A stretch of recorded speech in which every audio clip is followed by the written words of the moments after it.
Benvedo. Please don't confuse me. I'm not good with Italian. Oh, but come on. Pasta, pizza, and Benvedo Yes, is just welcome. we have that Italian feel, but you know, in Italy they have the most number of derbies, you know, ever in football.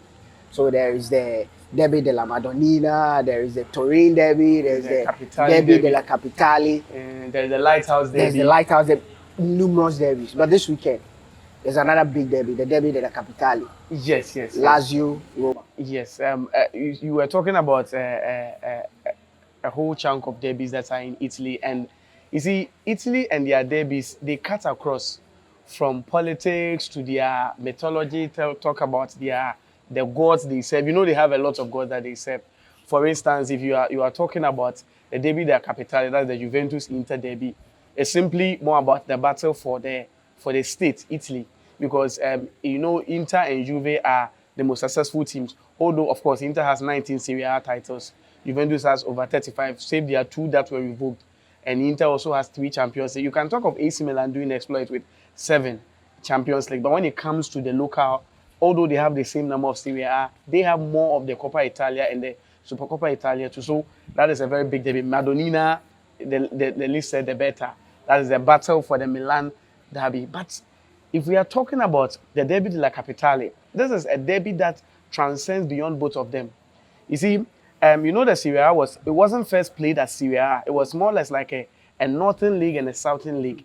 And the Northern League was for the astute and the aristocrat, the rich people of Italy. You talk of the Milan, you talk of the Turin. That is where you can really talk of these teams as Sampdoria, Genoa. That was where the teams were. Then the Southern teams were called the vagabond teams. That was where the immigrants really moved to. Napoli, that's the Naples. Talk of Bergamo, that is where Atalanta is. So they realized that, and even Roma, the Rome itself. So they decided that, okay, that was when we had this dictator, Mussolini. You know, World War II, you mentioned World War II and Mussolini. He decided that then why don't we actually form a team that could rival the top? Because you could get Genoa who can win the league like 4 times. You can get Turin who can win like 5 times. So that is when they brought 3 teams who were actually in Serie B together so that they would form Roma. Lazio actually protested against them. That was when the derby started. So the derby started when Lazio protested that we won't join so that we'll fight against the top. Then they started the whole derby. Actually, this particular derby, the first time it was played was on the 8th November 1929. That was the first time we had this derby. And over the years, we've had over 150 derbies together in the Serie A. We are not even talking about the Coppa Italia and other. And if you look at this derby, one thing that makes it so interesting is the fact that they are all playing at the Stadio Olimpico. Arguably, they have the loudest fans in Italy. Of course. Maurizio Sarri, Jose Mourinho. I'm tempted to tilt towards, you know, Maurizio Sarri because I love what he's doing with this Lazio team. But I don't know, where do you see this game being won and being lost? If you look at both sides, if you take into account the performances this season, they are somewhat, even though they are rivals, sharing in the same fortunes. For Roma, it's been a topsy-turvy campaign in the Europa League. Remember, they got in on the back of the winning the Conference League, got into the Champions League, but they got into the Europa League, but they've not found it easy, even though many were expecting them to breeze through. If you look at Lazio, it's also the same. Games where they were expected to win in the Europa League, they are struggling to find their feet, even though they find themselves top of their group and could possibly qualify to the next stage. You come back home in the Serie A, it's the same scenario. Both have been inconsistent. They win today, they lose more, drop points in games where they were expected to. So it's more or less 2 teams with the same fortunes, 2 teams who know each other very well. But if you take into account the derby numbers, AS Roma have always more or less in recent times beaten Lazio. Jose Mourinho last season put up one of the best derbies they had ever watched. Yes. Brilliant performance at the Olimpico, and it was before a Rockross atmosphere. And on derby days, you expect people to throw the form book out of the window. You expect them to come up, and this is where I feel it will come down to the tactical savviness of the 2 managers. Mourinho this season is struggling to get the best out of Tammy Abraham. They say competition brings out the best, but it's actually the opposite. They've got in Belotti, they've brought in Paulo Dybala, but Abraham has not found a scoring boots as we used to see last season. If you look on the other end for Lazio, it's been a mixed fortune. They've not had more or less all of their team in place. You've had Ciro Immobile in and out because of injuries. Sergej Milinkovic-Savic, not the player we used to see. Exactly. And Felipe Anderson is struggling to settle in. Even with Felipe Anderson, he's about only the brightest spot in terms of the creative spark in there. They've had to count on certain occasions for Pedro. Pedro or in there. So you look at the two sides, it's quite difficult to pick from the two. They are closely knit, and you feel that this is a game that whoever wins it or whoever turns up on the occasion, it could definitely go for. Yeah, still, you know that these two teams, for all the flamboyance about them, Roma has only won 3 Serie A titles. Yeah. Lazio has only won 2. And the peak of these two was in the late 90s and the early 2000s. That was when Lazio won in 98, 99. That was the time that you had the likes of Batistuta, Crespo. You had Crespo in Lazio, and that was also the time that you had Nesta in Lazio. Then the next season was when Don Fabio Capello won with the Montella, Batistuta, Cafu in 2001. That was the brightest spot. And since that time, they couldn't win anything till 2007. Yeah. That is with Totti. They won the Coppa Italia. So in Europe, the two of them are not really that good in Europe because one has won the Cup Winners' Cup, the other one has just won with Mourinho. So these are teams that are more like perennial and achievers. For all that they have combined, they have only 5 Serie A titles. And the funny thing is that for the last 5 matches, it's like a roller coaster. Yeah. You win, I win. You win, I win. No one has won back to back. Let me actually help you there. Inter has won twice. Lazio has also won twice. And there's one ending and a draw. So you see, and the thing is that they all peak at the same time. If you check their historical, they peak at the same time and they all go down at the same time. They have been somewhat a little above average teams.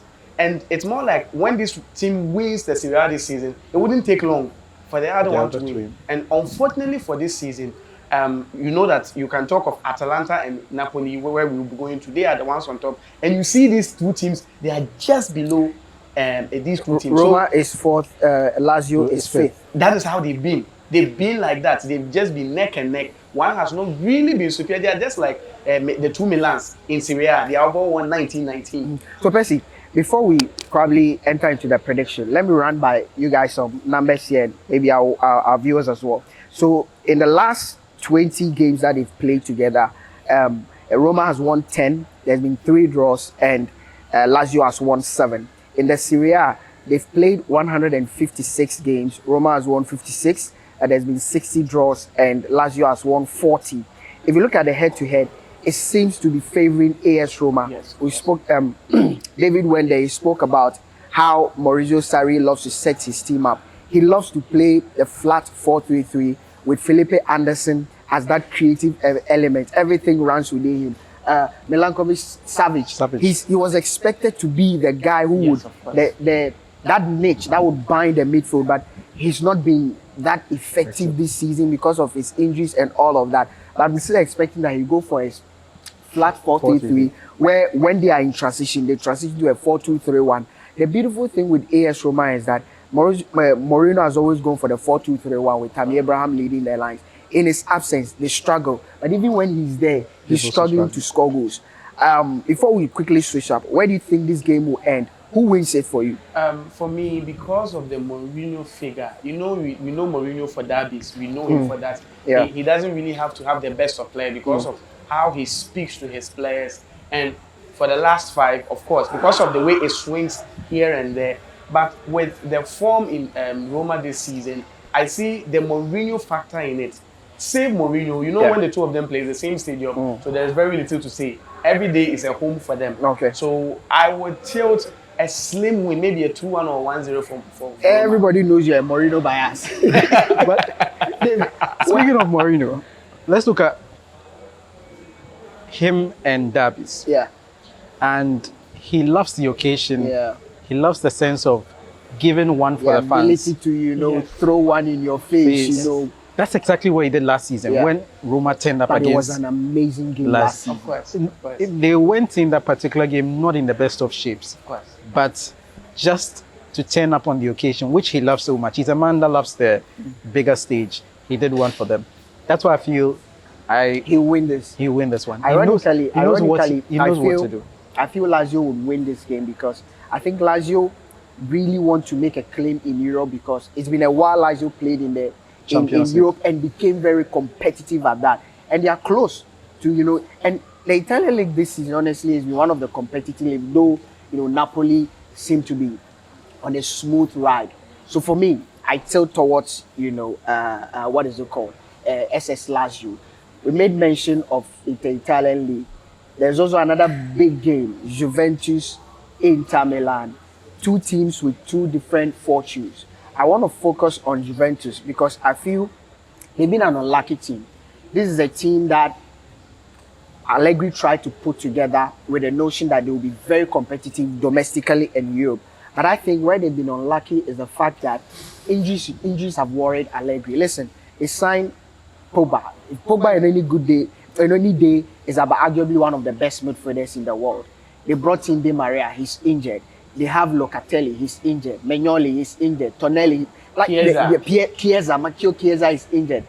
Practically, the spine of the team is injured. I can understand their struggles because you cannot go into, even if you look at their injury list, McKennie is out injured. So Eze is out injured. Winston Bremer, who has been one of their defensive elements, is out injured. So I think those who've been calling for the sack of Allegri should tone down a little bit because there's no team in this world that if you have about 6 key men out injured, it will affect you. You mentioned the fact that they've struggled with injuries. You look at Paul Pogba, he was signed in July.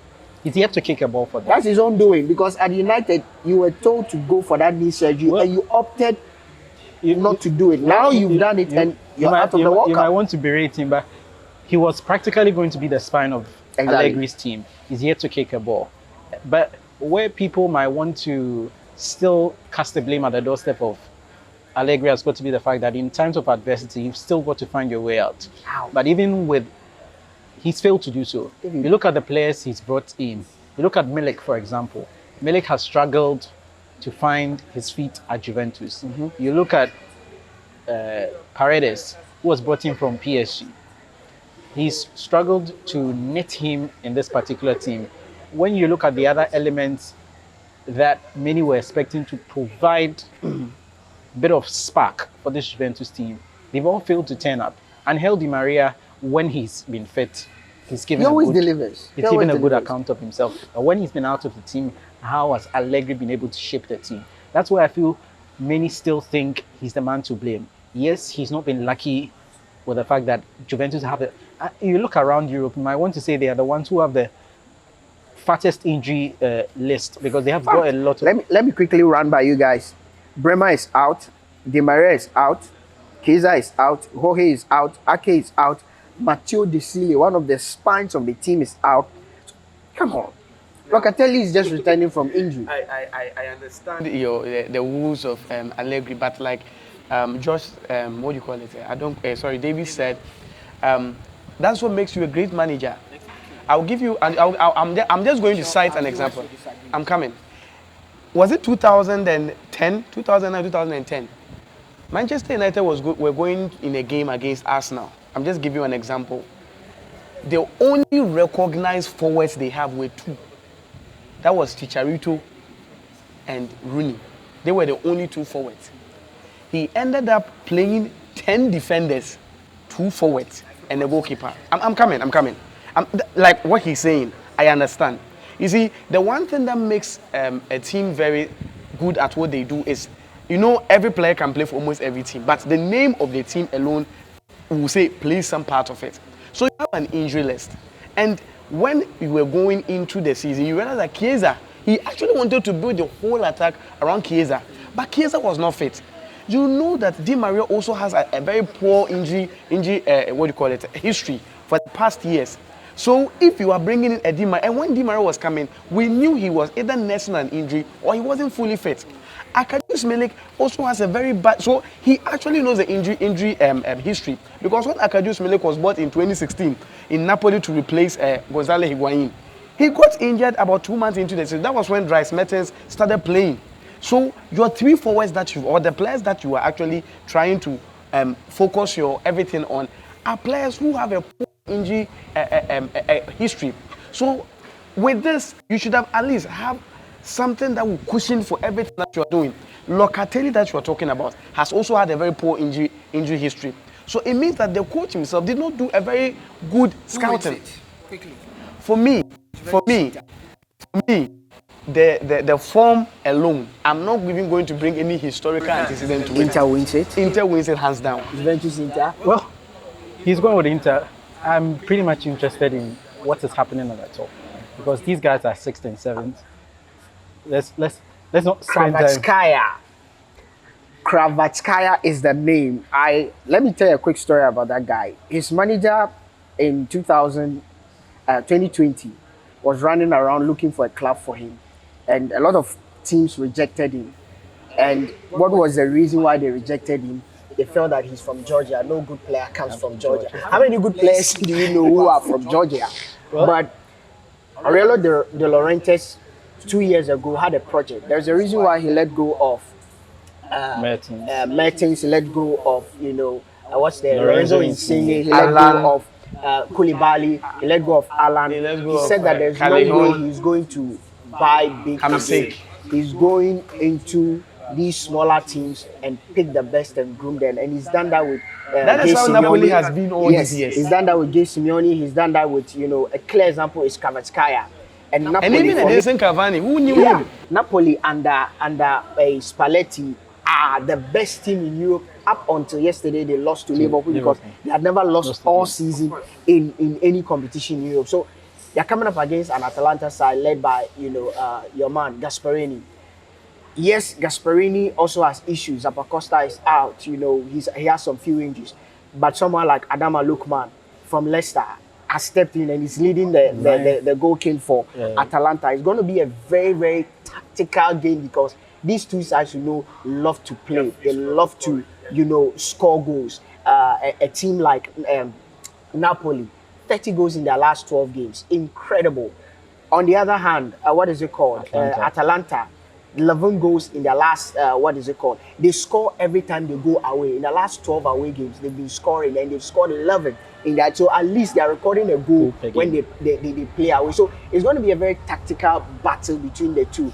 I think that Napoli with the creativity and the quality in the team will shape this a little bit. So I'm going for Napoli. For me, I think I wouldn't go for Napoli. No. What I'm trying to say, the only reason why, of course, the only thing I can say about this game is that this will be a free scoring match. Well, I couldn't agree with you any less. They are the two top scoring sides in the Serie A as we speak, and this is a game where you definitely expect it's going to be attack versus attack, and whoever defends better. Exactly. Napoli defends better. Napoli is doing what Atlanta was doing 2-3 years ago. Exactly. But They've perfected the art. Good defense. Yeah, that's exactly That is what Napoli have done this season. And you look at that center of partnership with the South Korean Kim in there, Kim Min-jae in there. He's been that solid figure, provided cover. He's been calm. And how he goes about his work. It will be an interesting battle to see how the Napoli defense goes up against the Atlanta attack. Then they're inverse. But I think he'll be able to deal with Lookman. And the Napoli defense will be able to handle the attack but it's handling Kravatskaya and Osimhen. Because Osimhen, the two have found a certain sort of partnership. Osimhen is leading 7 goals in the Serie A. And Kravatskaya has scored 6, created 6 assists. Everything. And the funny thing is that Osimhen came from injury. And when he was on injury, Raspadori was doing a very good thing. So it's more like they interviewed Spalletti the last time, and he said what he is doing this season is that he brought a system. That was what the system that Heleno Herrera was using. That was with Inter Milan in the 60s. It's an all defense, all attack. So when you see the team, you would think that it's a defensive team. So when they are without the ball, from Osimhen to Meret, everyone is alert. And the moment, and this player, Anguissa, Anguissa from Cameroon. He's an unsung He, He did to Liverpool. Seriously, he's just like Come on. Kante in Leicester in 2016. Exactly. Exactly. You He's a watch player him. that provides shield. In fact, he's a destroyer. He's a box-to-box. 2 years from now, he'll Advanced probably it. be going for 80 million. And you then know go- the story of with Atalanta and they are nursery side for Europe. Anguissa we are hailing today struggled to make the cut at Fulham. at Fulham. But it's so funny. It happens. It happens, but I feel Atalanta We'll win it.